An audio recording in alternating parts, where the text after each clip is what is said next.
ஜானு பாப்பா, பிளான் பண்ணி தானே இங்கே வர வச்ச. எனக்கு தெரியும் இந்த வீட்டுக்கு ஃபஸ்ட் டைம் நம்ம வரும்போது அன்னைக்கு நைட்டு இங்கே ஒன்று நடந்துச்சுல்ல. ஏய் ஜானு, செருப்பால அடிப்பேன், ஒழுங்கா போயிடு. இப்போ எதுக்கு திட்டுற? ம் இப்போ மட்டும் என்ன கொஞ்சனியா?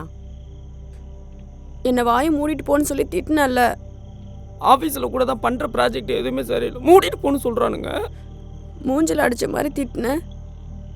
நான் பண்ணுற ப்ராஜெக்ட் எதுவுமே சரியில்லைன்னு ஃபைல் ஒத்திக்கு மூஞ்சில் அடித்தானுங்க. டேய் டேய் லூசாடா நீ, பைத்தியமாடா? நான் என்ன பேசிட்டு இருக்கேன், நீ என்ன பேசுற?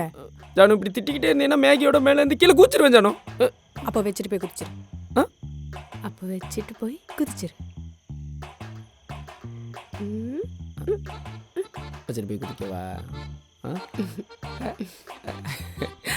இங்க வா.